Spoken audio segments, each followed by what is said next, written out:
Yay. I must say that Jenny First has really changed since I saw her an hour ago. It's the magic hat. Talk about transformation. Yeah. She's going to come in from home. That's what I thought. She'll tune in once she gets home. Everybody's got lots of stuff going on, so. That's Robert. Is that Robert? That is Robert. Robert. Yeah. Hello, Robert. Hello, Donna. So, Robert, I'm not sure if you know Karen.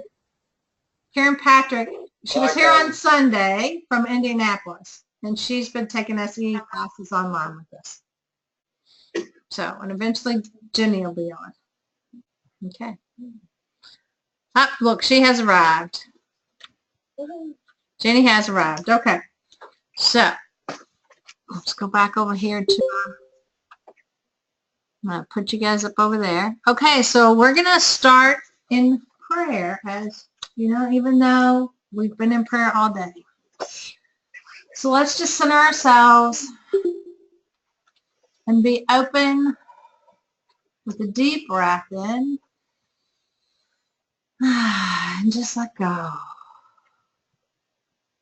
And let's settle into a new day, a new thought process, an awakening. And just see life unfolding with joy and laughter on this week, this spectacular journey that each of us is on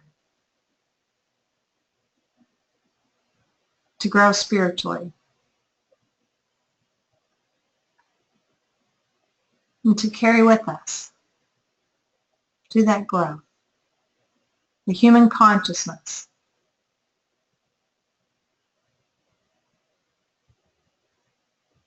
And we are so very grateful for each of us, each one of you, for taking that step to enlightenment and love. And so it is. Amen. Okay. All right. So I'm going to start with kind of an overview of what we're going to be talking about this week in this class. So there's 3 periods that we're going to go through very quickly.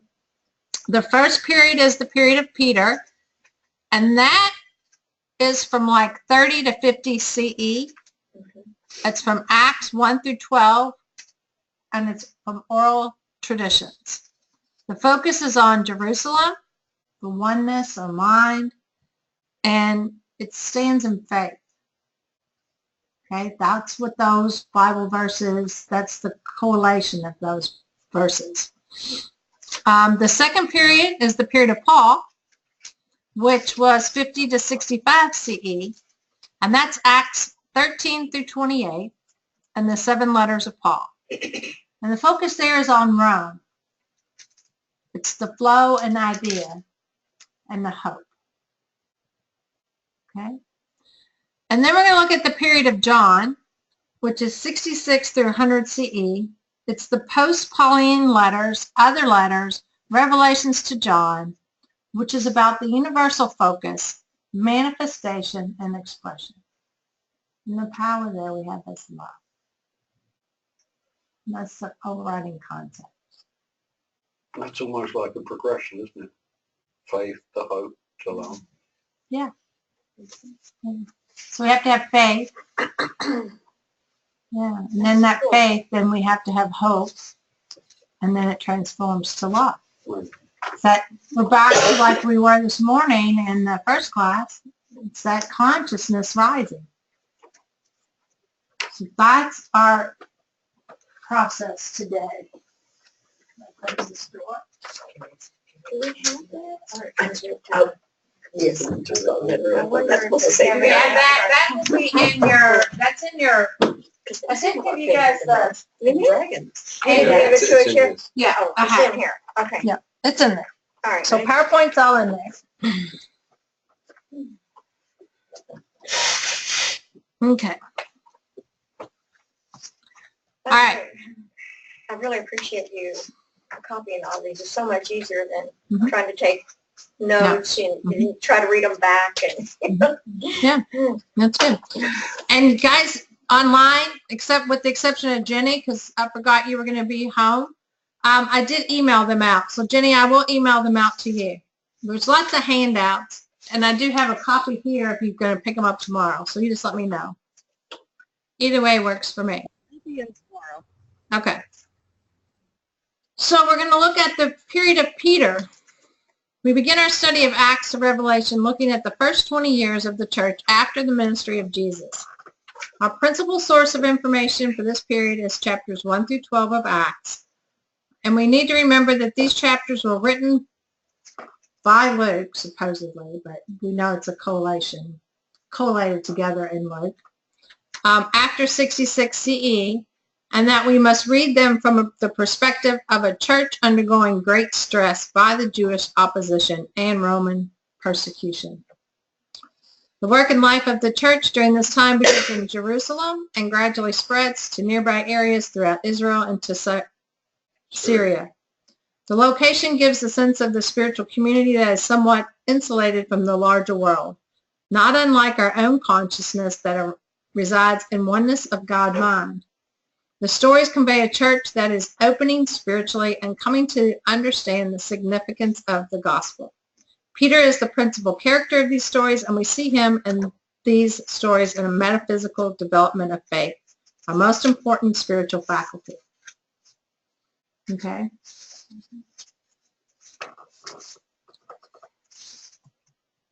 The period of Paul. If you're taking this course for the first time, then the second and third class will focus on approximately 15 years between the active ministry of Paul, as described in Acts 13 through 28. So that'll be the second and third day. In the seventh authentic letters of Paul, which were written during this period, the church is expanding through Asia and Greece, and the stories convey expectancy and hope, which Charles Fillmore defined as the expectation of good in the future. The church is opening to the outer Gentile world and is actually contemplating a challenge to the supremacy of Rome. This sense of hope and ambition shows a church whose consciousness is not fully matured, one that is still constrained by time and space. Paul is the principal character of this period, and we see in him a growing willingness of intellect to serve spirit, which is one of the aspects of unrestricted flow of divine ideas and consciousness.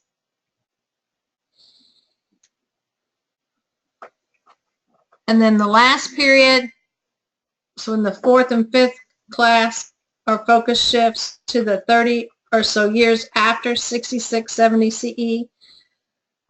We will read and interpret the latter letters attributed to Paul, the various other letters, and the revelations to John. Peter and Paul have been executed. The temple has been destroyed. Christians had been put out of the synagogue, and it is no longer beneficial for Christians to be identified as Jews in the minds of the powerful Romans.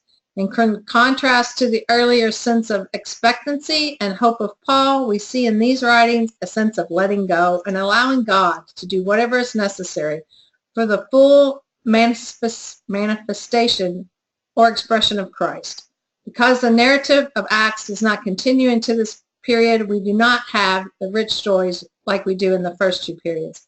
But we may say that the principal character of this era is John, writer of Revelations, who is metaphysically symbolic of the faculty of love, which endures all things.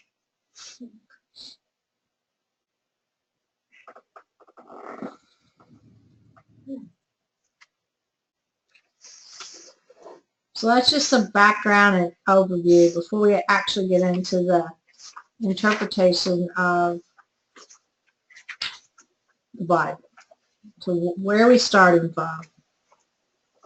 I'm curious about Revelations, how Unity approaches it. So.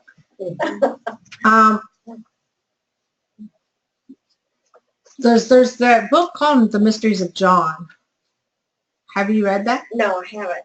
Is that Charles Fillmore? Uh-huh. You Okay. have it. It's like The Mysteries of Genesis. It's called The Mysteries of John. And probably, that's, okay. We have them in the bookstore, in the lending library. I'm sure Okay. there's some in there. It's smaller than Genesis. Mhm. All right. So our interpretive lenses. I like that word from our Bible study last time. So each of us interprets the Bible and life from our own perspective, which changes as we learn and grow. Our interpretation depends on how open and ready we are to understand in this moment. So as we interpret things, we grow and change, and the next time we read the same verse, it may mean something completely different. I'm sure you guys all know that. So remember, the Bible is a pseudo-historical book, and the authors wrote from a biased point of view. And then without the original sources or archaeological evidence, we can only interpret what we have available. Okay, so as new things become available in the world through discovery, we have more information available to us, which is like in the last class I sent you all on your hunting expeditions and you had to go find stuff. So there you go. All right, so what is metaphysical Bible study? Metaphysical Bible study is self-discovery. It's really what we're looking at. Most people understand that self-discovery is an intuitive process. Metaphysical Bible study is a particular intuitive process that uses the underlying sense of biblical stories known as divine ideas to help us achieve self-discovery and spiritual growth. Here's the underlying philosophy of why it works. It is the direct perception of truth. A metaphysician or truth student is one who desires to directly receive divine ideas from the mind of God. This impacts how we read the Bible. While the Bible may point to truth by illustrating how divine ideas were once expressed in the lives of the Bible characters, it does not contain the truth. The truth comes from God's mind and it comes to us direct. Therefore, as metaphysicians or truth students, our objective in studying the Bible metaphysically is establishing a direct connection to God's mind, opening our heart enough so that divine ideas may flow into our consciousness and meditating on these ideas until they are expressed in our everyday lives. So, when we are open to ideas and they come to us, they're not manifested. And so how we get them to manifest, going back to the class we had earlier today, is through that process. And part of that process is to take it into our meditative state, because we have to change our thinking to be expressed. But we don't necessarily have to use the Bible to get divine ideas directly, right? No. But when you're studying the Bible, metaphysically, you want the divine ideas to come through on what your thought process. So here's the thing. Charles Fillmore took this metaphysical, and I'm holding up the Metaphysical Bible Dictionary for those of you that can't see it. See? And he created this from the Bible, and he did it intuitively. Also, he did it knowing the language that it was written in. So in this book, you'll see the actual Hebrew definition, and you'll see a metaphysical. You'll see what, if it's a country or something, it'll give you that information. But then you'll see a metaphysical interpretation. So what he did is he sat down and he went through a passage in the Bible, and then he took it with him to prayer. And based on his own knowing and intellect, he and a student, it wasn't just him, he and a student created this Metaphysical Bible Dictionary. We can all do the same thing. Like, I've been doing it long enough. A lot of times when I'm interpreting, I don't necessarily pull out the Metaphysical Bible Dictionary or the Revealing Word because I trust my own process enough. But I've been doing it forever. And I'm comfortable with knowing what my interpretation is, not necessarily Charles. Yes, but this is a great place for us to learn from. Okay, because in my teachings, sorry, I thought maybe it was one of them. In my teachings, you know, a lot of the Fillmore stuff is ingrained because I've done it so often. Okay. Hey, Valerie, Yes. can you suggest a good place to get that? I have one for sale. Metaphysical. Okay. How much is it? It's $35, but you can get it online. Yeah, Amazon. I got mine on my Nook. Yeah, you can get it on the Nook.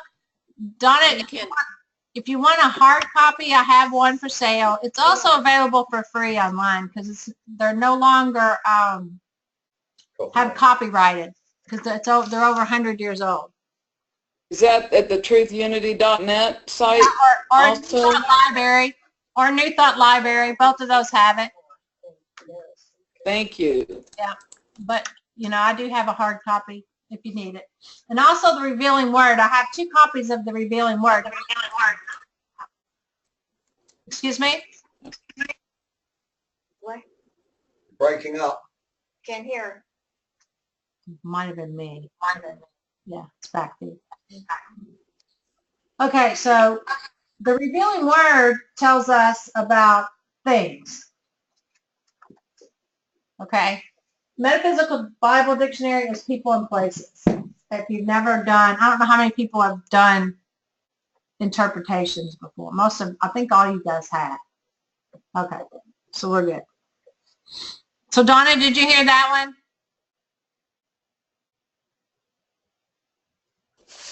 About interpretations, what were you talking about? There's also another book called Revealing Word. It's smaller, and it is about things like messenger angels,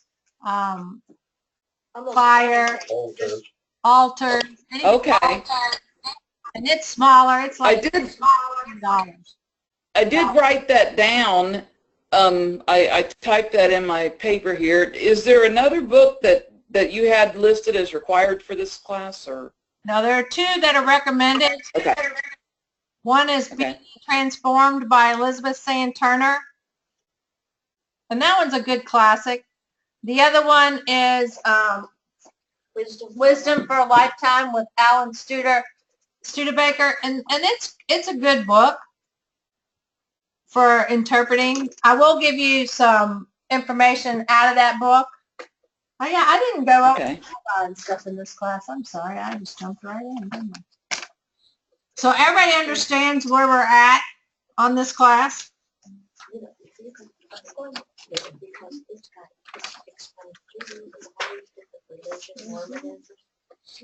All right.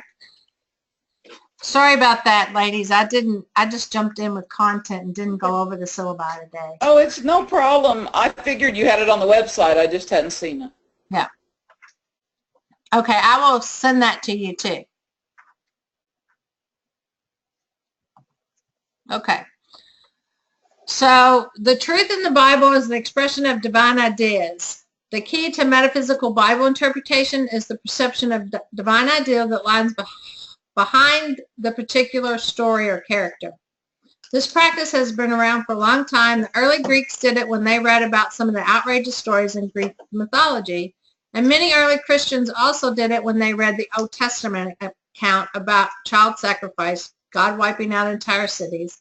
The story may be gory and expressed in a god-awful way, but the divine ideal is perceived correctly and can teach us what we need to know.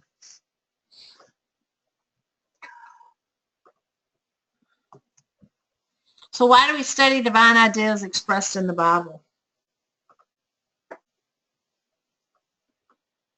We study it because the divine ideas expressed in the Bible are also expressed in and through us, our own consciousness, and the race consciousness, I'll add. Interpreting the Bible enables us to interpret what is going on in our own minds and lives. Divine ideas expressed the Bible that are also expressed in our own consciousness. And I'm going to give you a list of some examples how metaphysicians have come to understand Bible characters and places that share divine ideas and play in our own consciousness.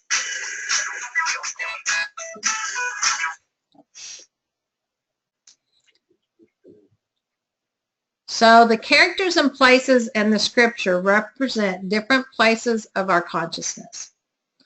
John the Baptist represents our high intellectual perception of truth.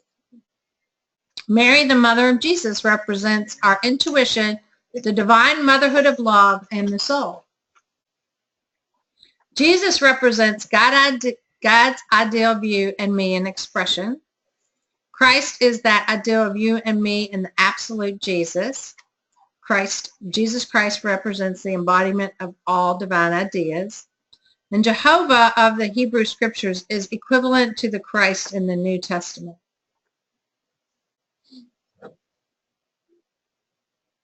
So that's just some. Okay. So the Bible is the story of the spiritual development of our soul. Remember that New Thought teaches that all things we experience in life had their origin in thought. We create our experiences by the activity of our thinking. Metaphysical Bible students therefore relate each Bible story and the characters and places in those stories to their own development as spiritual beings. Charles Fillmore wrote, apart from being a great book of great historical and bibliographical interest, biographical, thank you. Interest, the Bible is, from Genesis to Revelation, in its inner or spiritual meaning, a record of experiences and the development of the human soul.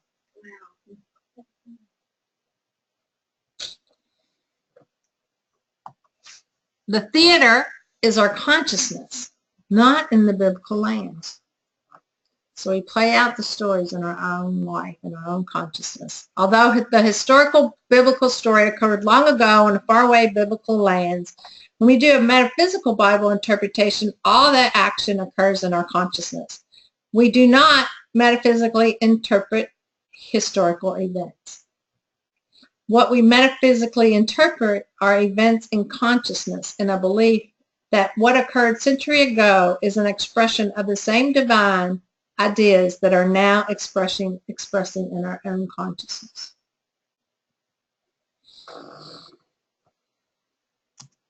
Okay, so there are many methods to Bible interpretation. I've given you guys a bunch of handouts, okay? This one is a 7-step process that Paul Hackleback created. Hackleback created.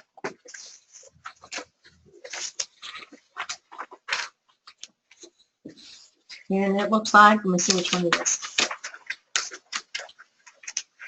It's one of the last ones I gave it. Yeah, interpreting the Bible. Yeah.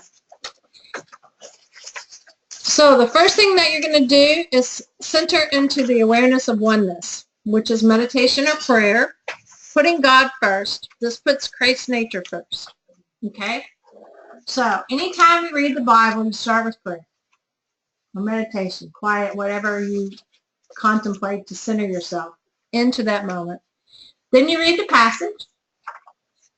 Then you're going to paraphrase it in your own words, if necessary, to create a simple framework and flow to the text. At this point, all the minute details are not necessary. These may be added later to fill out interpretation. So place the pronouns, nouns, and pronouns and action words into a metaphysical interpretation table. And it's in your example. He has a table there. It's on the back, I believe. Page 2. Okay. So that's what he uses, is that table.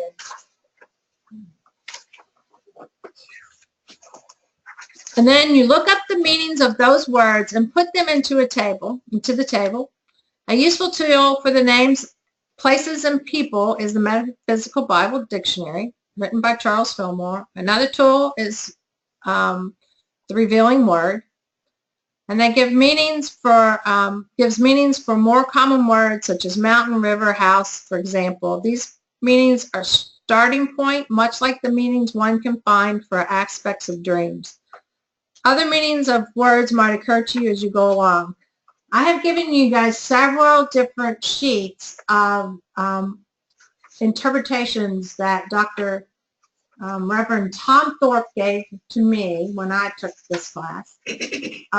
Numbers, the metaphysical meaning of numbers, common words, Christmas, metaphysical meaning of Christmas, and different. So you have different handouts of the most common ones, so that you're not always having to go to your Metaphysical Bible Dictionary. Okay. Then you're going to read and write down the clunky version of the interpretation by simply reading down the interpretation column. Reading the words aloud can be helpful at this point. Okay. And then you're going to refine your interpretation.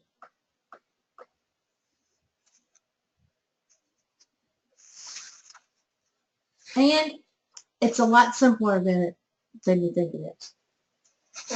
Yeah, don't get overwhelmed by it. I'm going to give you some really simple ways that we do this. This is what I'm required to give you.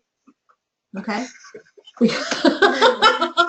Because that's what they say. I have to give you this. So there you go. You got that one. So now you've given it to us, we can forget it, right? No, you will use it. I've actually used Paul's many times. Use what? Paul's table many times.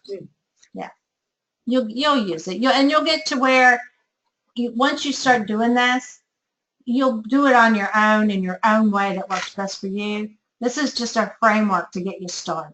Okay. Here's another one. Now this one, Valerie, huh? we have the table. I'm not seeing it in this. Did you get a handout interpreting the Bible? Metaphysically interpreting the Bible by Paul Hasselbeck? You might not have gotten that one yet. Okay, wait a minute. Did you email it to us just now? Yes, but I'm not sure I put that one on there. Okay, I'm going to look. Okay, but I may not have given you that one, Karen. I'm going to look, so I don't know yet. All right. There are lots of handouts for this one. And I may have missed that one because that was in a different stack when I gave them to these guys. There were 3 that were in a different stack when I gave them to these guys. Okay. So the second one is a 4-step process. Okay, and this one's out of the book. This is from Alden, Studebaker. It's Book of Wisdom. So this one, you're going to read and study the scripture. That's number 1. And in that, you have other steps. You're going to select the passage to be studied, which is pretty easy. You're going to read the passage a couple times, several times, however many times you need to. You're going to consult a Bible dictionary for general information or distinctive of unfamiliar words. So if you know all the words, you don't have to do that. You can consult a Bible commentary or a handbook for historical and scholastic information on the biblical book and chapter and verse. You can consult a Bible atlas to determine the location of the biblical event. So if you're not sure, go look at it. Sometimes those are in the back of some of the old Bibles, big Bibles, family Bibles. You can find those there. Gain a basic understanding of the storyline. So look at it from that historic, figure out, what it is historically. Get the context. Get the context, right. Then you're going to identify the key words and phrases, kind of like what Paul did. You're going to scan the passage for the verses and words you feel are most important to the meaning of the storyline or are unique in characters. So you're going to search for like nouns, pronouns, proper names, people, places, objects, animals. verbs, action, movement, thought, feelings. I'm supposed to say thought, not through. Other words or phrases which are descriptive of the scene.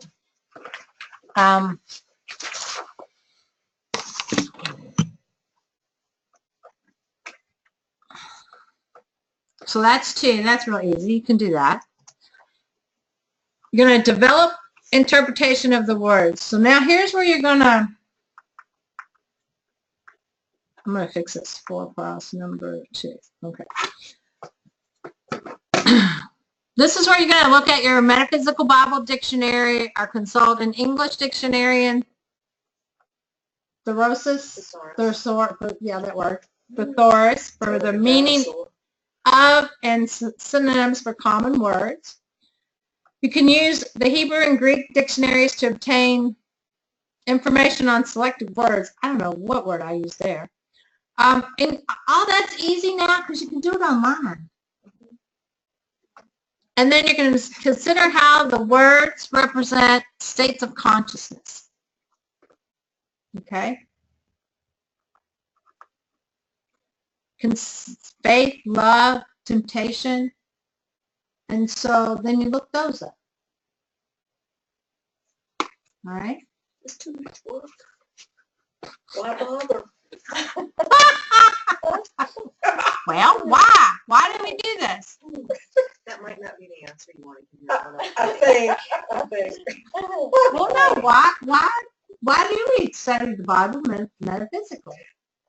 I have a negative connotation on the Bible as a whole because it was crammed down my throat for so many years. And like our good friend Cindy said, why struggle so much trying to understand the Bible when you can read a modern day author and get as much out of that as you do struggling just to try to get one nugget out of it?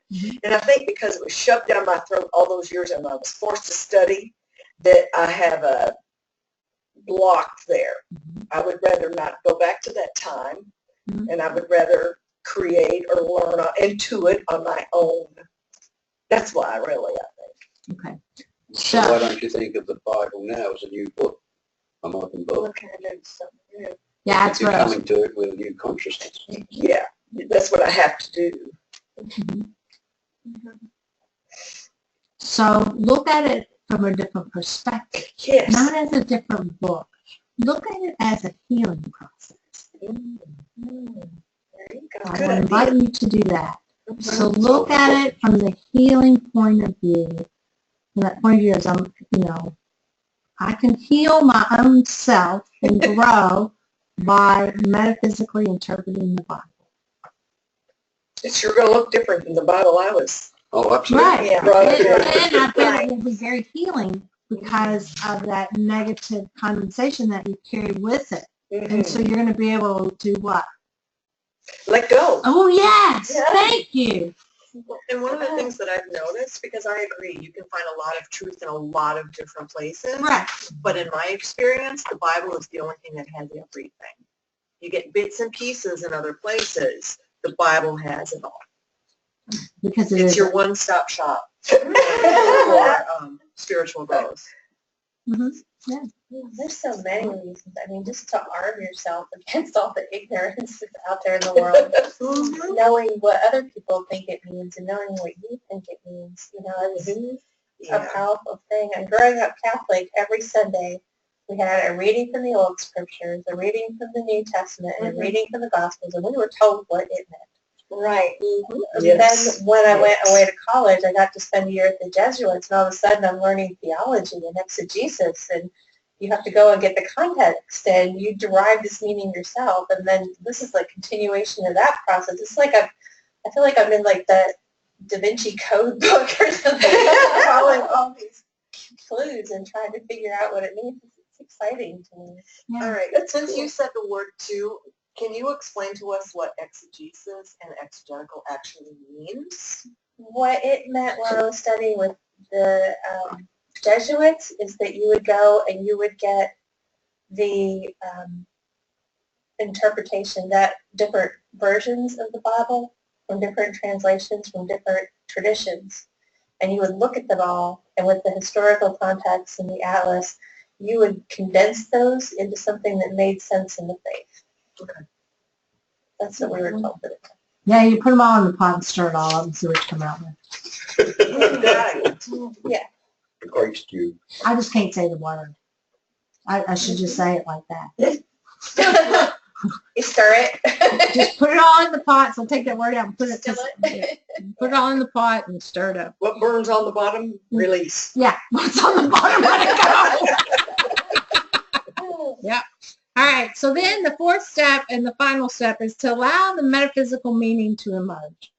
So you study, pray, meditate on the overall story and the individual words interpreted in step 3. Consult the metaphysical interpretive books that interpret the passage selected. Think about how these states of consciousness might correspond to events in your own life. Utilize the many interpretive lenses. Explore common metaphysical meanings. Example, healing, illumination, faith, hope. Okay. So that's one. That's another smaller version. Okay. Then you're going to apply your own creative intelligence. Look at the various points of views and perspective. Interpretation has allegorical, psychological, and spiritual dimensions. What jumps out at you? What clicks when you read it? Look for the personal spiritual dimension which arises in your own mind and write down your interpretation as it is revealed to you. And not only what jumps out at you, but what immediately raises your hackles. That's correct. Yes. Jumping out doesn't necessarily mean it's good. It's, you know, what are you getting slammed with? Yeah. And if you do get slammed, make sure you don't not look at that part, because that happens to people a lot. I don't want to go there. Go there, because therein is where the growth's going to be. The realization that and the release from that. And know that the law of attraction is working. So if you're working with a particular passage, you need to be working with it. That's right. At Kathy May's last retreat last fall, she had us do some metaphysical Bible interpretation, but in groups as a skit. It was hilarious. Oh my gosh, trying to figure this stuff out and then create a skit around it. It was a while. Okay. All right. So then I gave you another sheet. And it's kind of a gray color. All right. So this is the simplest form that I can come up with. This is what I use when I teach children how to metaphysically interpret, or if I'm doing lesson planning. Okay. So what are the characters, places, numbers, significant words, phrases, concept, and themes? Jot them down. Look at it and create your interpretation. That's the simplest form I got right there. Okay? Can we still call Shannon? No, Okay. Who's Shannon? It's in here. it's If in you there. have questions, call Shannon. Yeah, Oh. don't call Shannon. Okay. You're so bad. I am. I'm glad you saw that, though. I need to fix that. Okay. Yeah, I got that from when we were doing kids stuff. Okay. Now, here's this word that Robin asked about, or somebody asked about earlier.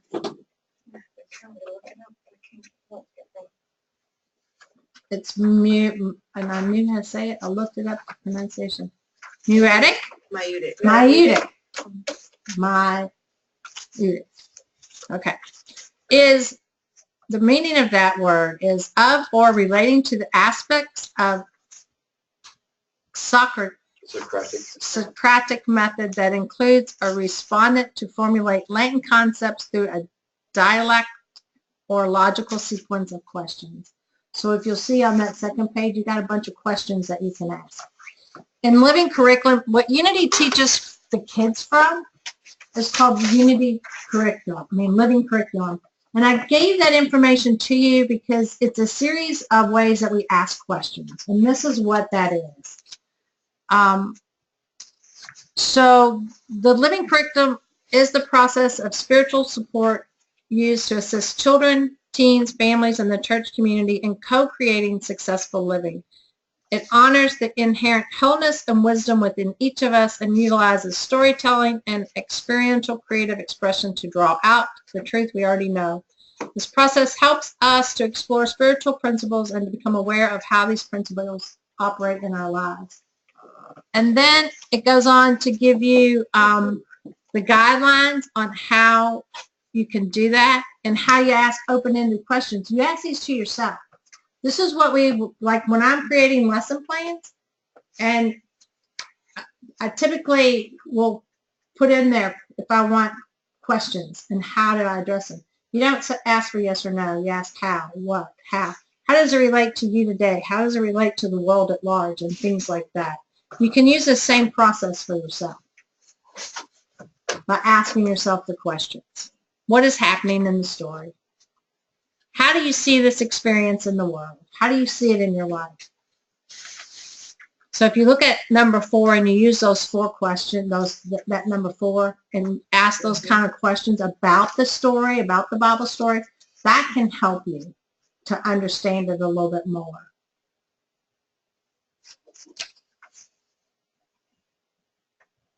So how are you going to use this expression in your own life, in your own practice?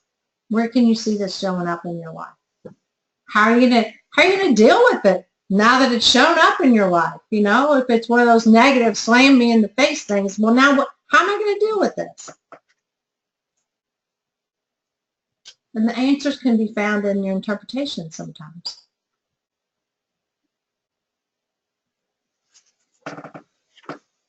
Or in the questions. Or in the questions, which goes back to the Maimonic. That's the question, how we question. Okay, so we want to take a break? Yeah. Okay, let's take a break. So what? Yes. Are we breaking? Is that what I heard? Yes, we're breaking. Okay, can I tell you that the only handouts that I have are Metaphysical Bible Tools and I have 7 Steps of Creation, that's the other class, but then the Metaphysical Meaning of Numbers, and those are the only 2 that I got. Ah, okay. Is that what you got, Donna? I actually got what I've looked through them, and I've tried to separate them out for each class because I just hit download on them all. And it looks like I've got 8 for this class. 1, 2, 3, Oh, 4, wait a 5, minute. 6, I think I just 7, found the rest of them. Sorry. I found the rest of them.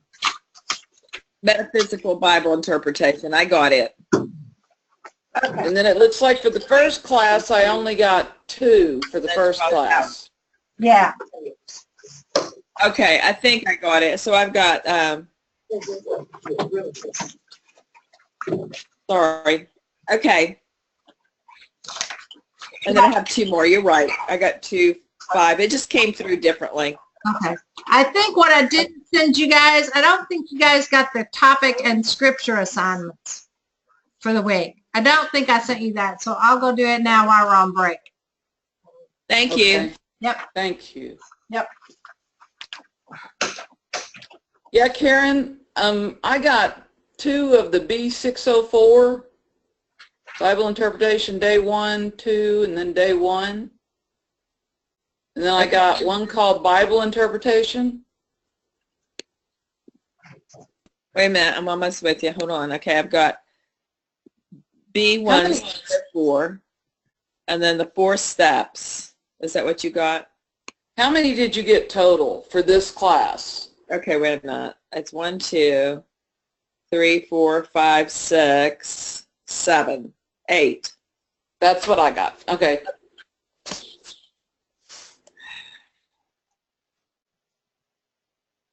Yeah, we should be good because that's what I got. And then I got 2 for this morning's class. I got that same thing. Yay! Okay. Break time!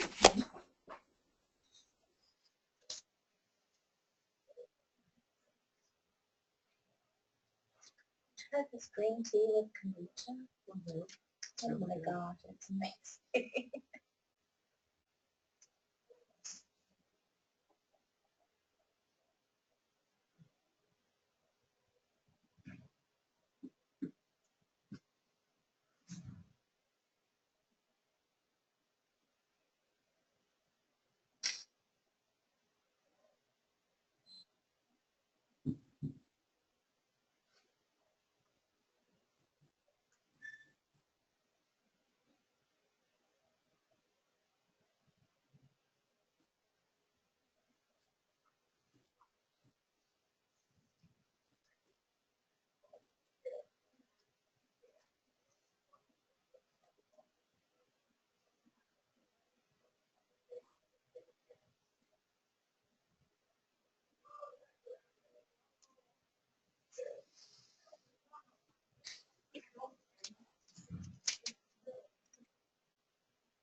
You're having too much fun.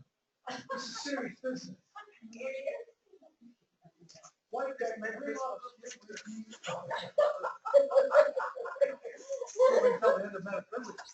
Ow! Oh. I did this for Melody. I did her in 20-week independent study, just her and I, once a week for 20 weeks. So she can classes on the way to supply school. That's what she came up with her statement. Isn't it lessons in beliefs, not lessons in truth? Nobody actually consciously teaches you falsehood. I would have probably said, we do have a Republican Party.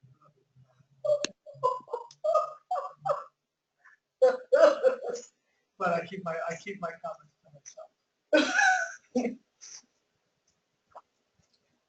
This used to be giving me definitions, and I can't even find the Metaphysical Bible Dictionary on my truthunity.net like I can on you.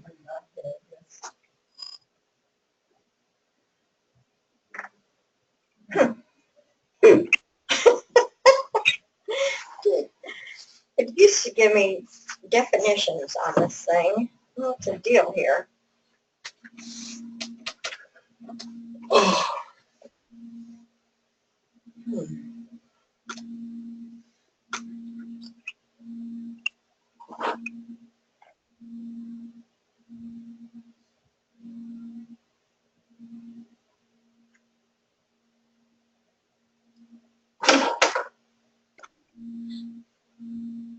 I'll give up there. No.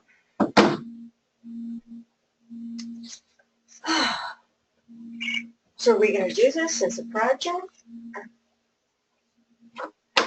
I've heard as much as you've heard.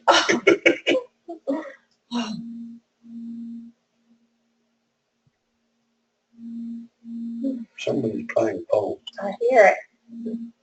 What is it? Crystal ball. Hear it? What is it? Crystal ball. Ray, do you hear him playing it? Crystal ball? Yeah. There's one. Oh, I thought it was a vacuum sweeper. Practicing. We had It might be right. a concert here. The people that do it, Paradiso and It's Robin playing Sienna. the custom. Oh. The story. They played at the Easter service, and then they gave the next night a concert, and then right after that, a workshop. They had all these bowls, and you could play any of them that you wanted to. Oh my gracious. Such a They gift. trusted people to, oh my goodness. Wow. They bring it to Or disco, if you saw it before Valerie fixed it. What? It was pure disco if you saw it on Facebook before Valerie fixed it.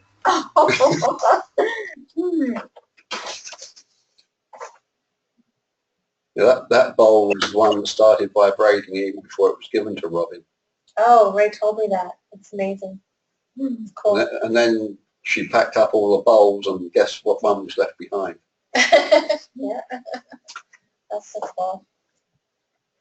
I felt like I would have needed about 2 hours of conversation with her to figure out which bowl was meant to be with me, and there just wasn't really time, but maybe in the future. It was interesting because the grandfather is not the bowl that I chose. The grandfather is the bowl that chose me. I was playing the one that I really liked. And at one point I asked Paradiso, is there a bowl amongst all of these, 60 or whatever bowls are sitting there that hasn't been played in a while or that really would like to be played? And he brought me the grandfather.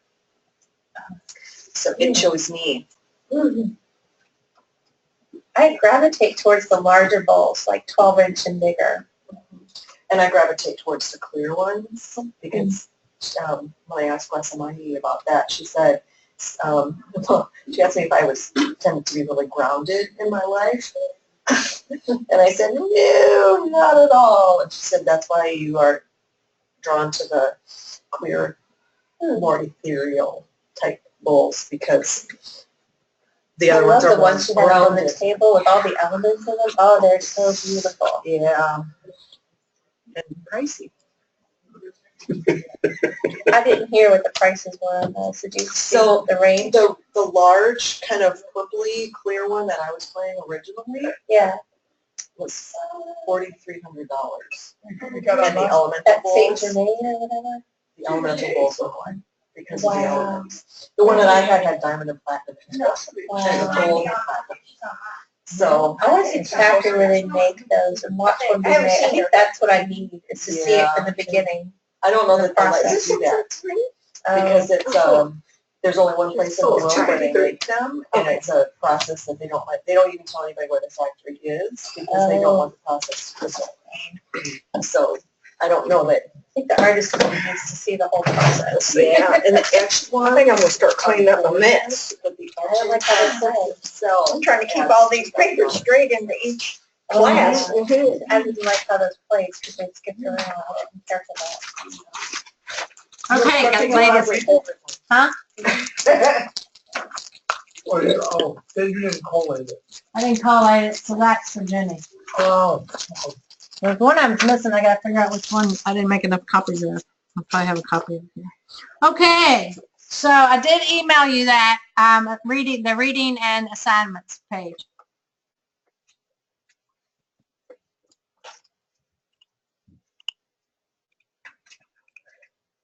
Hey, I'm here.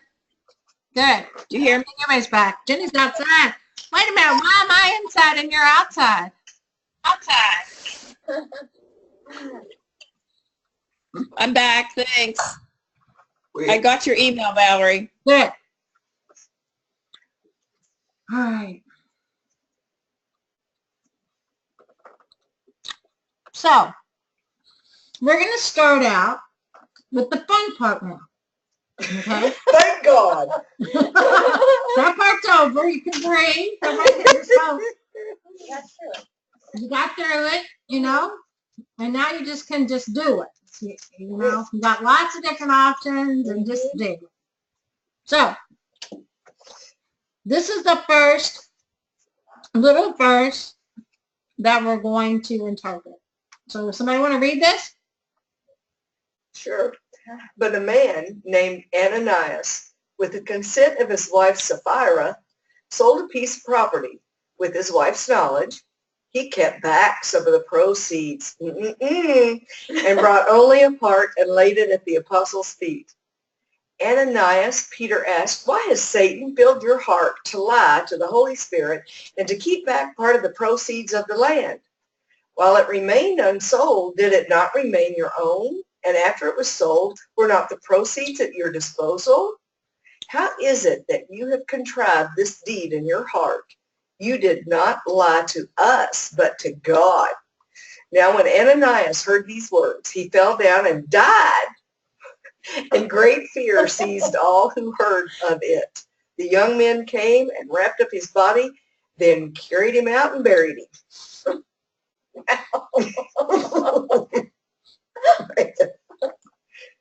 Okay. So, what does this story mean? In a non-metaphysical sense, Okay. I have heard this story used by churches to get people to fulfill their tithing agreement every year. Because if you don't, you will die. And where are you going to go when you die? To hell. That's right. Okay. So there's a reason why this one was chosen. There's a method to the madness. Okay. So, What does Ananias represent? what does Ananias represent? Let's look.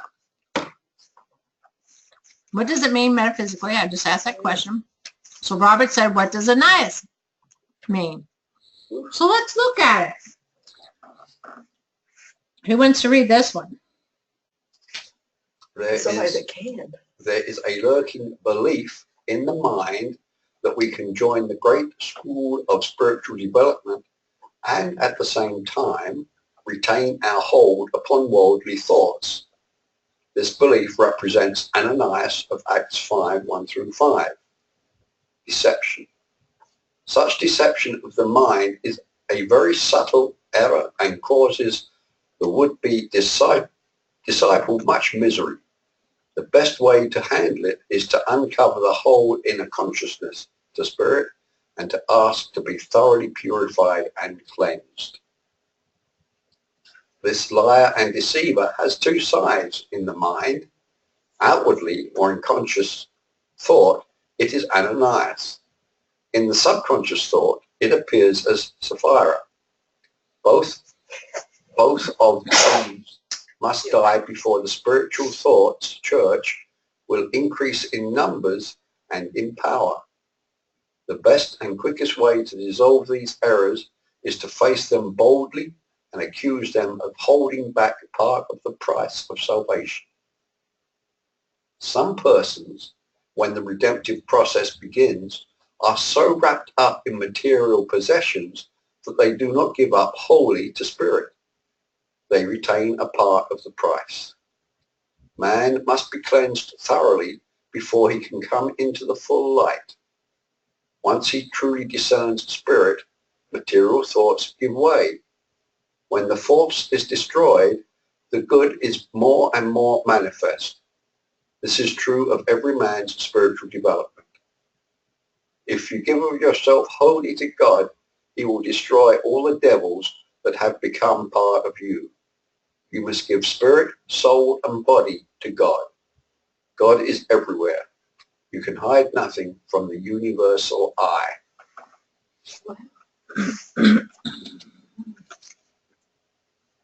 Okay. Don't hold back. That's my interpretation. Don't hold back. Don't hold back. Don't fool yourself into thinking that God doesn't know if you're wholly on your spiritual path or not. Because the God in me knows if I'm wholeheartedly on this path or if I'm playing around the edges. Got 1 foot in this world and 1 foot in the other world. So 1 foot in the past and 1 foot in the present. No different. Scenario's the same. Yes. 1 foot in the past and 1 foot in the future. Yeah. There's none of me in the present. Right. Ew. Yeah.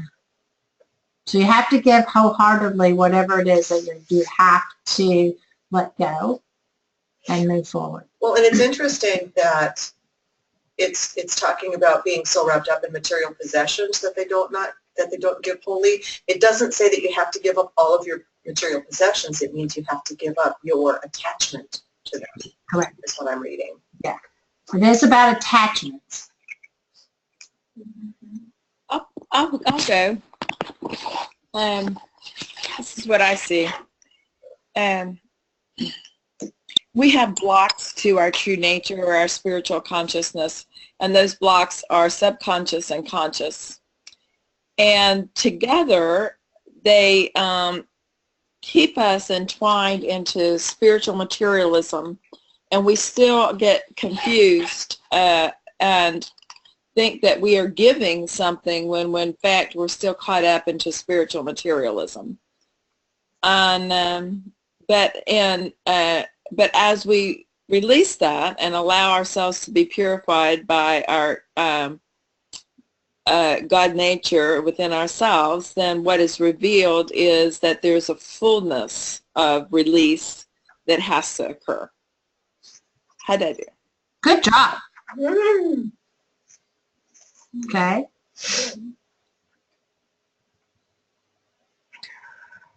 And the chances are that we all start out wrapped up in physical things. Mhm. And then we end up with 1 foot in the spiritual and 1 foot in the worldly Mhm. before we move over. So it's a process. Yeah. That's what happened in my life anyway. Right. Or what is that book on prosperity? Or the woman that wrote that?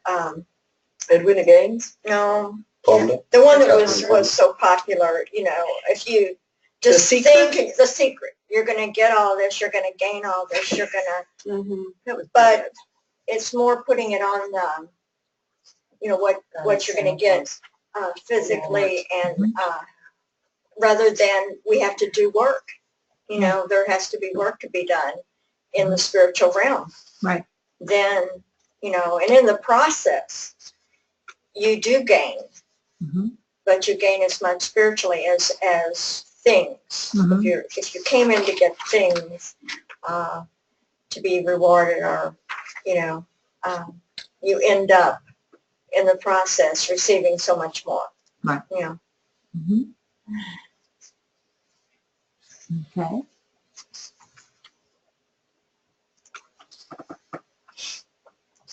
So The other way I see it is that things cease to be an end in themselves and become tools okay, to growth. that's a good way to look at it. So what this is really about is cleansing the mind. Okay. Ananias.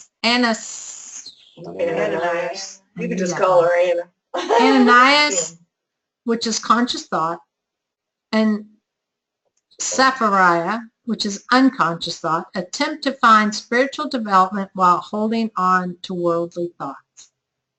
It doesn't work. The spiritual journey begins with another of the 12 powers known as elimination or release, and represented by the Apostle Thaddeus. In unity, the principal means of elimination is the use of a denial, which is the ability to release the energy and the power we have invested in our old, worn out, negative attitudes or incorrect beliefs. So we have to, it's a cleansing and letting go. Like you said, Robin, it's letting go of the attachment. Release and let go of that spirit. Yep. And recognizing our patterns. Right. So if you deny the energy and the power of an incorrect belief long enough, it's possible to change that belief into something else. Probably, but really what you're denying is that it has any power over you. Right. So you're not denying that you believe it? You're denying that the belief there's has any energy or power in that belief. Correct. So you may still have that belief, but the denial allows you to act other than. Right. And what will help you once you clean out that vacuum, so the denial creates a vacuum because there's no power. So then you generate through an affirmation. That's why in Unity we teach denial and affirmation, because through the denial we release and let go, and with the affirmation we create and bring in.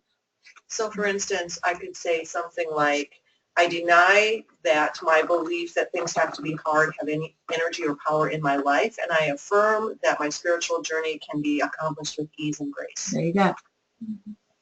Okay. So you're changing your thought pattern by adding the second phase. Okay, so you can just deny that something has no power over you, and that's great. But then what you're doing is you're creating a vacuum, and something's going to come in there. And so we want it to be a positive, so then that's why we use the affirmation part Again of it. and again. And again and again and again. Yep. Because it don't work just one time. No. No. It can, but it usually is. Well, it can be instantaneous if that's your belief. It's like we talked earlier. The manifestation can happen in a moment if we believe that it can.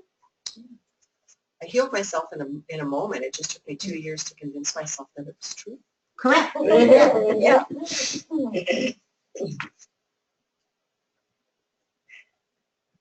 Okay. So how do you see that playing out in your own life? Where do you need to cleanse the mind, release and let go, and affirm the new? So where are the patterns? You don't have to share. I just, want you to think about them.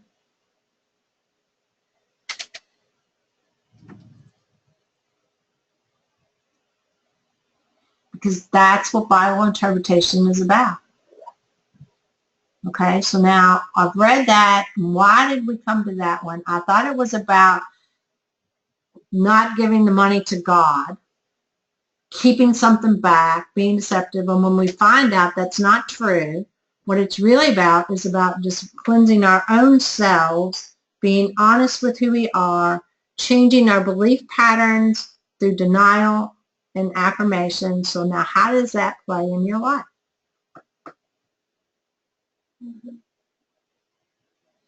So what comes to mind for me is that I will sometimes have the belief that my spiritual life only happens here at church, and the rest of my life with my job and my relationships with my kids and all of that kind of stuff is not part of my spiritual journey. Mm-hmm. And so I have this separation between who I want to show up as a spiritual being and who I show up as in relationship to my family and my job and all that kind of thing. When the reality is that it's all part of my spiritual journey, and I don't have to act differently when I'm over here or when I'm over here. It's all part of what I am and who I am. Mm-hmm. And, so for me, the bringing of the money to the disciples and holding some of it back is the way I am in my relationships with some of my family members, because they are not accepting of who I have become. And it's much more comfortable just to keep that part of me away from them so that I'm not judged, and so that, no one says anything and I don't have to defend myself and all of that. When the reality is that what that means is they don't know who I am. And neither do you. Mm-hmm. And neither do you. Also, the not completely. Community. What? When it may be difficult. It also, when we do that, because I find myself doing it, and for me at least, it doesn't give me the opportunity to stand in my own truth with the people that I should be very comfortable sharing myself with. So I'm missing an opportunity for some very deep growth. Mm-hmm. For you and them. But more so for you guys personally than for them. Here's the reason why. What is keeping you from that? What is keeping you from expressing who you really are to others? Fear of judgment. Fear. Period. Okay? The other words are just what the ego's putting on there. Mm-hmm. What it all boils down to is fear. So that's an area that you need to work on. Mm-hmm. How do I release the fear? So how do I cleanse it? How do I get in there and dig it out with that root? You got to get way down there, because believe me, some of these beliefs are way down in not this lifetime, but one of the previous ones that we lived. Or in the culture we live in. Or in the consciousness of living, yes. And you got to dig down in there. With a fundamentalist, like in the family, and, there's no sense in trying to explain what you believe. Sometimes it gets so complicated because they're so, insistent that that's the way it is. And but even if you're not wanting to explain, you can still stand in your truth and not say anything. Yeah. And that's pretty much can be difficult. Right. Yeah, and so the way I handle that, and I use Unity's tools to do it, because I had that experience with my daughter-in-law's mother at a holiday. And, I just said, we're never going to agree on this because we have two different philosophies. We have two different sets of beliefs. Yeah. And I'm willing to agree and disagree in love. Yeah. And it just blew up. Just like, what? What do you mean? Yeah. And I'm like, I'm willing to love you as you are, even with your beliefs. Are you willing to do the same with me? Yeah. And after that, it was a turning point. in our relationship, and also with my daughter-in-law and I, because it, you know, it was hard. Doesn't have to be a conflict, does it? No. But it is critical that we do what Robert Brummett, I love his book Living Originally, and that's to live our authentic selves, Right. to be who we are. Yeah. And you can be that without being in your face. Right. But as long as you're true to yourself. Yeah. And so I just said, you know, you and I just can't have, we can have lots of conversations, but religion is not one of them. And I love you just as you are. And I have nothing, you know, bad to say about any of it. I just don't carry the same belief set that you believe. And that's just the way I feel about it.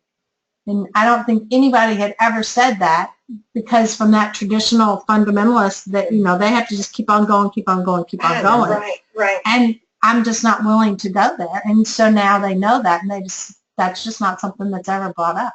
Yeah.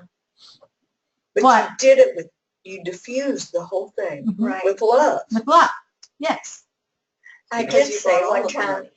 I one brought of all the money to it, the one of the situation. nephews was, I can't even remember what he was questioning me about, but I turned to him and said, you know, I love God with all my heart, all my soul, and all my being.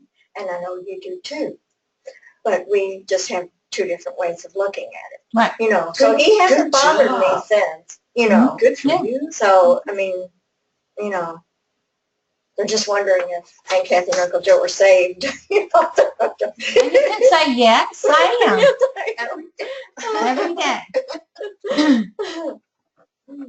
And so it's just being, and that's it, standing in your authentic self, not holding back because of fear, because of what they're going to think or what they're going to say, because that's my ego going back here. And the ego's great. It has great purposes in our lives. We need it. But not necessarily, we don't need the fear associated with some of the thought processes that we can create in our minds. But you don't sharpen a blade by running away from the friction. No. You have to stand up, but you have to stand in love. Right. Mhm. That's the difference. I was in a workshop one time, and I had, the trainer said that if you want to have a different relationship with a person who's already in your life, the only way to have a different relationship is to be willing to give up the relationship that you've already got, whatever that means. Right. Because there's no room for change if you're attached to what is. And that can be part of where the fear comes from, because sometimes giving up that relationship means giving it up entirely and not creating something new that you would want. And that's the part that I sometimes struggle with my daughters, because most of the time I'm willing to go there, but not always. Yeah. And the piece of me that says not always is the part that keeps us where we are. Right. And that's a hard one. Yeah. Part of it too may be when you want a different relationship with a different person, or, you know, with that person, you have to be a different person as well.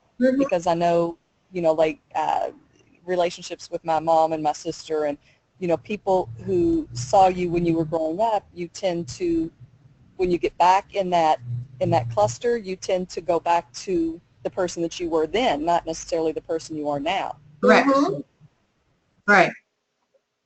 And it's hard to stand in your new truths when the people you're around can only see how you used to be. Right. That can be difficult. Well, because they're not seeing it either. There's a distance where you're not there demonstrating and being who you are. So they don't have that point of view of the new you. Yeah. All they know is mom. Yeah. Like my What I've cousin seen- in California, and he had been out there for 10 years before he came back home again. And he was like, you can't have grown up. You know, you're still 7 years old. So that was that's the last time he saw us, and that's what he still thought it was. Like time had stood still here. Right. That's what most of us think. You know, if we don't grow with somebody every day, then there is a time. There is that separation. What I've noticed in my life is people tend not to notice at all until you venture out to do something that makes them take notice. Mm-hmm. And when you venture out to do something that makes them take notice, that's when they pounce Mm-hmm. and try to We lost you. love it, or convince you what it should be, or tell you that's not who you are. And it's like, where were you all this time? You know, when I was minding my own business and just in my own little path, where were you then? You know, why are you here now? You know, so yeah, that gets hard. Mm-hmm. Also. It all starts. And to meet them with love and to invite them in, that's difficult. It all starts in thought. I had past life reading with my youngest son, who I was having terrible problems with. And it was pointed out to me in that reading that I was trying to put him into a box. And as soon as that was pointed out, I went, oh, geez, I'd be fighting too.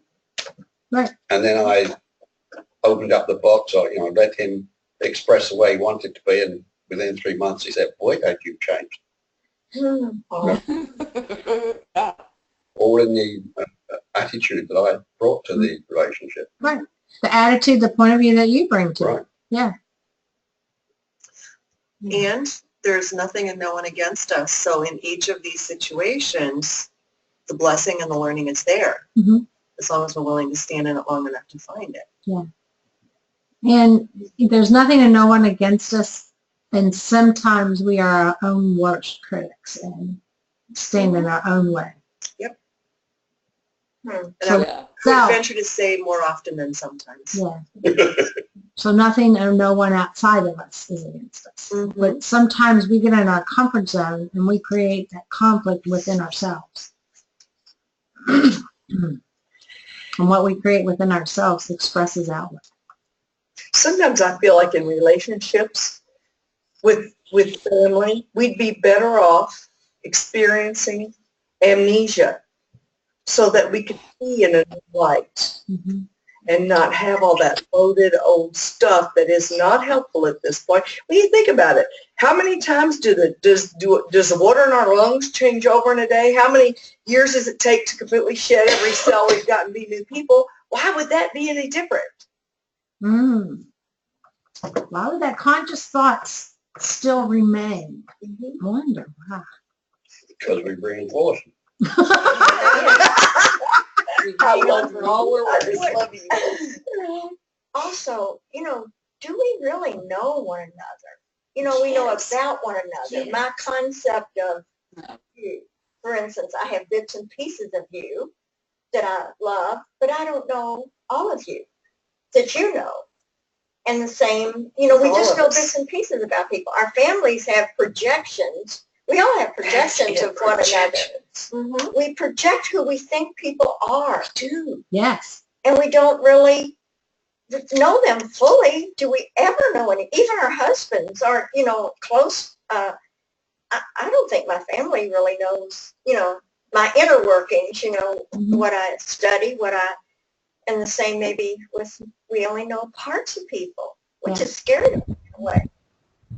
We only know people ourselves sometimes.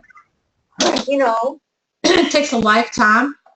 Yeah. It By the really time does. you get to know them, they change to be somebody else. And that's Just it. keep it open. Yeah. It's true. And we all do that. So it's that dynamics going around again, that spiral dynamics. We're constantly changing. And we're changing at one rate. They're changing at their own rate. We all have our own rate of change and growth. And we'll all get there. And sometimes we're pulling people along with us, or we're forcing them back, one or the other, or we're bringing them, but that's it. It is that. So it does happen. We do shed those beliefs. We do shed those conscious thoughts. Just like we do our skin and everything. It's a slower process.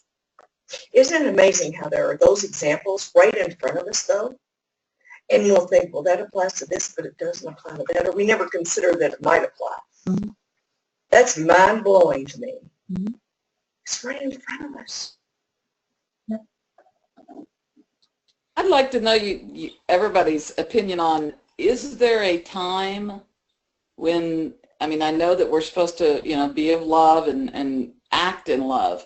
But is there a time when it becomes where the most loving thing to do is to separate yourself from someone? Sure. Absolutely. Yeah, sure. In the physical world, yes, there is. So when we say that we love everybody, that means I love them as the spiritual being that they are, that they came here to be. But in their humanness, I may not like them at all. Or what they do. And if it causes conflict, then maybe the best thing to do is to love from afar. Yeah. Well, and I mean, Yes. but really it's a separation thought of, yes, I love them as the spiritual being that they are, but I don't have to love them in their humanness for the actions that they are portraying. In that sense. So, I mean, there have been times when, you know, people in my family kind of made me mad, and I would tell them, you know, I love you, but I don't really like you right now, so you need to get out of my face. You know? Yeah. Had those teenagers, you know, it's like, you know, right now it's probably not the time. Because Yeah. I don't like you right now, so go away. Yeah. And even Buddha said you can let them in your heart, but you don't have to let them in your house. That's right. That too. Yeah. So yes, wholeheartedly yes to your question. Absolutely, because it doesn't, I mean, you can love someone, but if they're detrimental to your physical, emotional, or spiritual well-being, why would you keep that pain in your life just because you're supposed to love everybody? Yeah, It you doesn't don't. make sense. No, you don't. You don't ever have to do that, and I wouldn't recommend it, too. Yeah. And sometimes I just feel like, especially if it's family, that there must be a lesson that I'm supposed to learn. And, you know, I keep opening that door and allowing that, you know, the exchanges to take place, thinking that I'm going to get this divine revelation or this lesson, and all it does is just create havoc. So it's like, yeah, there comes a point, I think, when you just have to say, okay, space is required. And Yeah. the lesson could be boundaries. Yes, boundaries are good things to have. And that might be the lesson. Yeah. Yes. I love what Mark said, I think it was, believe it when people show you who they are the first time. That's right. That's right. When people tell you they are, listen. That's what I've always heard. I don't do that. I let them do it about 3 times, and then I just want to smack them silly. But I do finally learn I need to back away.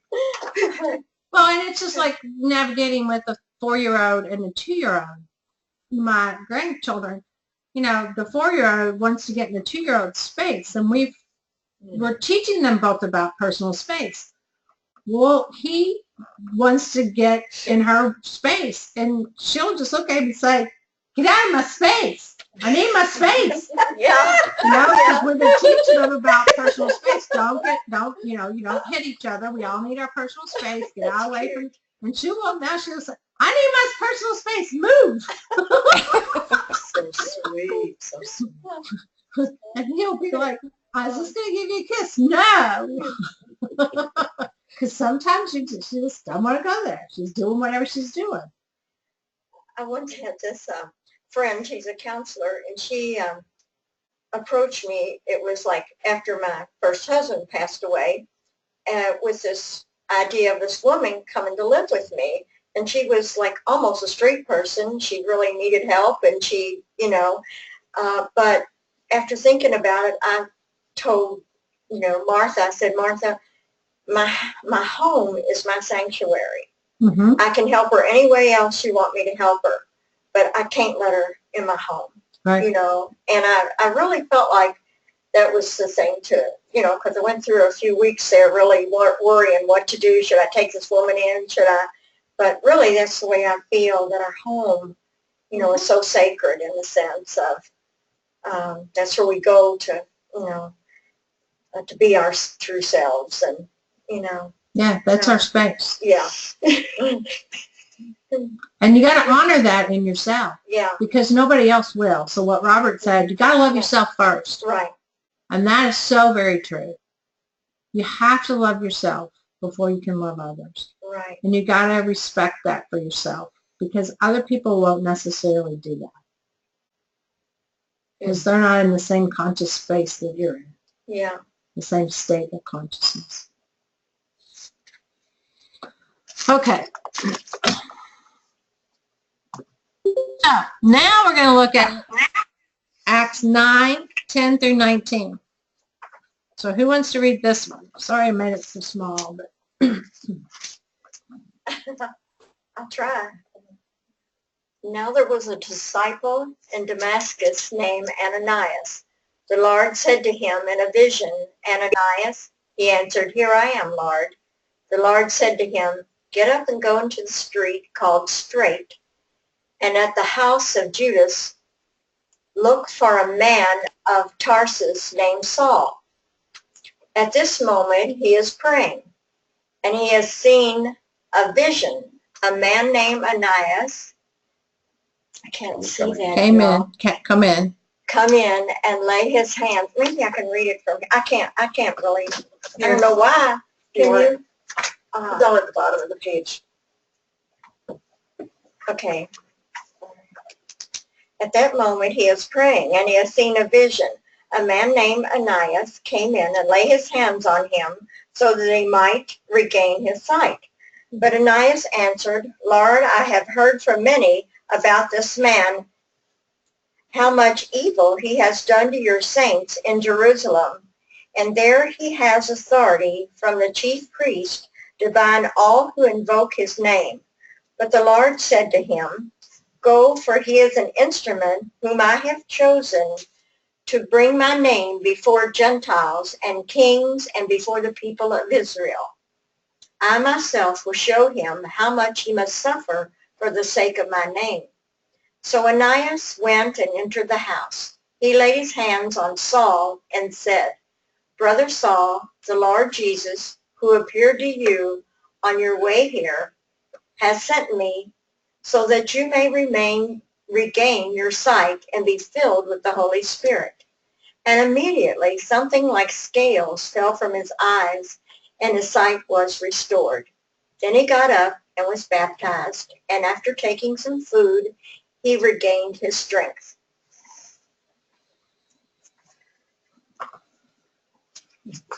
Okay, so we have the same name, Ananias.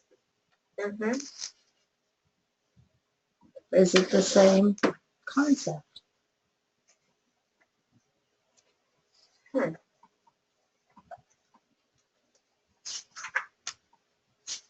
Yes. Okay. So, what is this? What are this verses telling us?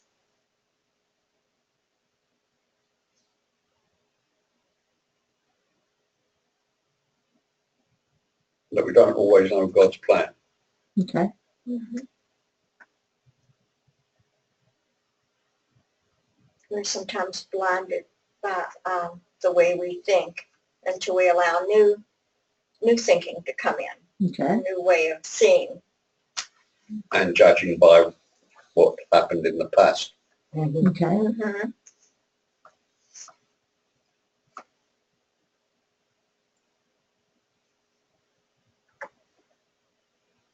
And if you have faith, good things can happen. Mm-hmm. No one is a lost cause. Okay. Mm-hmm. And it's about allowing yourself to be guided by divine wisdom and divine ideas. Okay.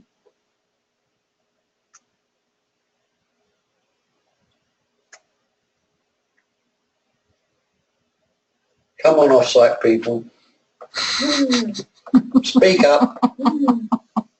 Yeah, does part of this here also imply that, you know, we're not the ones to judge or to worry about wrongdoing that other people are doing, that That's good. God's going to take care of that himself? Could be. They've got to deal with that with their God?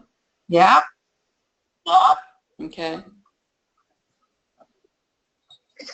It strikes me that it's also speaking to the idea that people can change, Okay. that there is good in everyone, even if the acts that they've chosen to perform have not necessarily been for good, that the possibility of good is in everyone. Okay. As a parent, I read Yeah, that's exactly your story here. Paul thought he was right. Mm-hmm. Okay, so Ananias here represents a different attitude of thought from that represented by the foregoing Ananias. Those who look to the Holy Spirit for guidance find that its instruction is given to all who believe in Christ, and they are drawn together often by the direction of the inner voice or by dream or by vision. Paul needed help to restore his sight. The brightness or high potency of Jesus' glorified presence had confused his intellectual consciousness, and this brought about blindness. Because he met Jesus on the road, and then he became blind. He needed the harmonizing, peace-giving power of one who understood the inner life, and this power was found in Ananias, a disciple living in Damascus. Ananias was receptive and obedient. Doubtless he had received this sort of guidance many times. So from the text we readily discern his spiritual harmony. He knew the reputation of Paul and protested against meeting him, but the Lord explained the situation and assured him that it would be right for him to go, and so it turned out to be.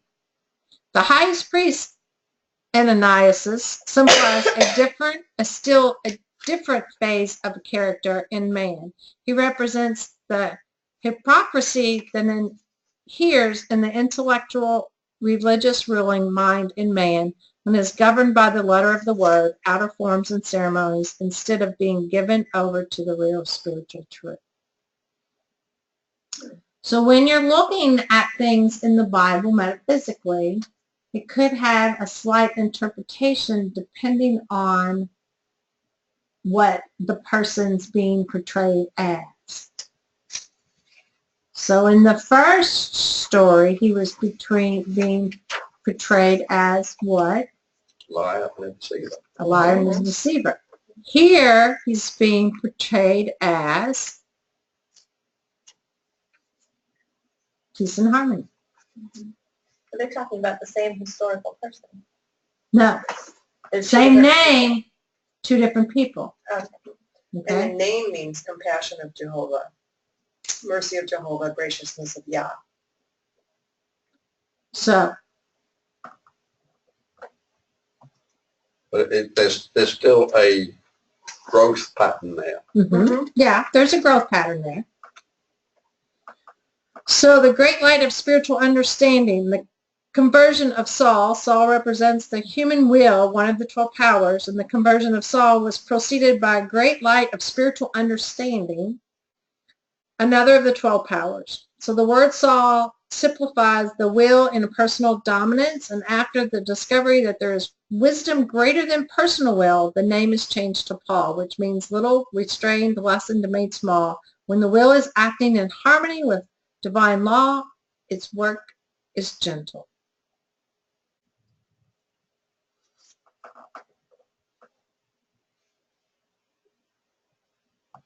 So the two Ananias characters represent two different states of consciousness within the same person.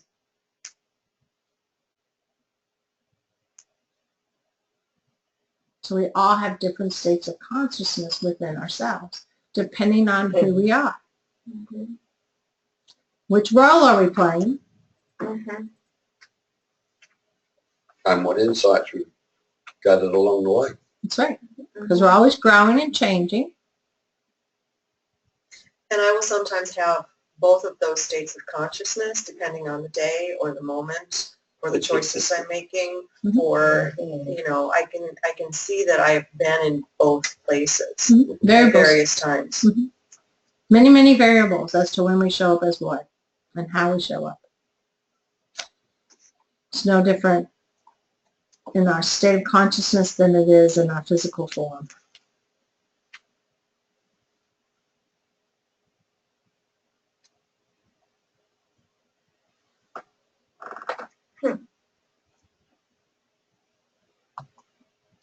Okay, so got 3 of you on the computer. We're going to read Ephesians 6 through 10, and look for passages you would consider worthy of interpreting metaphysically. I was going to divide you guys into groups and let you do this group work, but I got odd number. And then we're going to interpret it, and we're going to do reporting on Wednesday during class.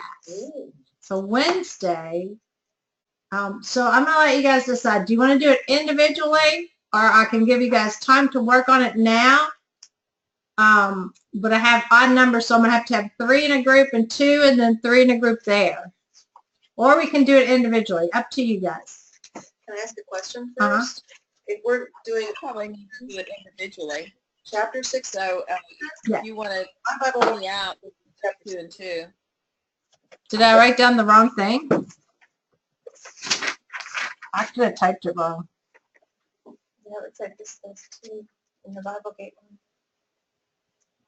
Okay, just just read the whole thing okay, and look for passages you would consider worthy of interpreting. And I must have just typed that wrong. Okay. Through 6 is probably what it's supposed to be. And then, oh, it is.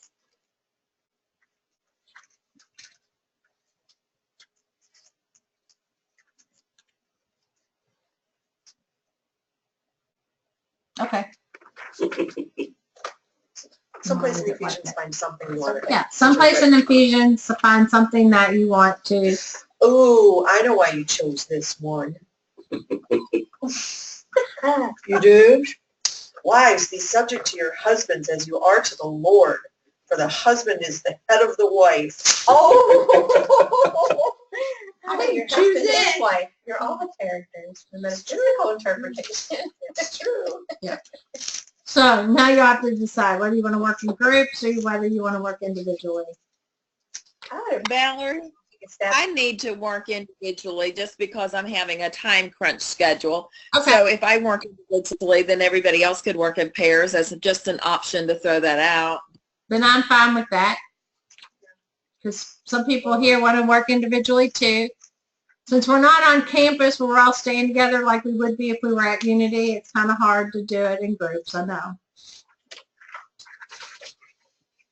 So if you guys want to work in a group, great. If you want to work individually, that's great too. Do you want us to make sure that we're not all interpreting the same passage? No, Okay. no. Y'all can And look at chapter 6 alone if you want. I don't care. Whichever way. now are we doing this right now, or is this for homework for tomorrow, or what's? Homework for Wednesday. It's for Wednesday. We're gonna Okay. report findings for Wednesday. So Yep. 6 is obey your Um, parents. so for homework, you're gonna work on your presentation for Wednesday's class from Ephesians. You're going to continue reading Acts if you haven't already. If you haven't read Acts, if you'll see on your paper, it's Acts 10, 1 through 34 for tomorrow. And then you have Romans that you need to have a look at. And the difficult scriptures concerning women. 1 Timothy 2, 8 through 15, and 1 Corinthians 11, 2 through 16. So have those ready, at least read, so that we can look at the interpretations of those tomorrow. All right? So what's in class 2? Yeah, what's in class 2? On that says biblical interpretation, Acts through Revelations. Excuse me? You said Acts 10, 1 through 34, and then what in Romans? Romans itself. All of Romans. All Romans. Okay. And then 1 Timothy 2, 8 through 15. This one? No, right next to it. Oh. 1 Corinthians And it's beside on the right. 11, 2 through 16. You're going too fast. 1 Timothy 2 what? It's right here. You It's have on the paper. It's on the. It's on the handout, right? Yeah, it's on the Okay. first one that I sent, topical and scripture assignments. Jenny, I haven't sent this one to you. I will send it to you in a minute. Okay, thank you. And then it says continue reading from Be Ye Transformed. I didn't get that because it was recommended. It wasn't required. Okay, that's fine. You didn't get it. Load it. This helps with the interpretation process. It gives Okay. a different perspective. Do you know if it's on Truth Unity? Yes, it is. Oh, lovely. I know. Read what you can. Okay? It 'Cause doesn't it's a take lot. too long. Huh? It doesn't take too long. Well, when they had full classes, it can. Well, that's true. All right.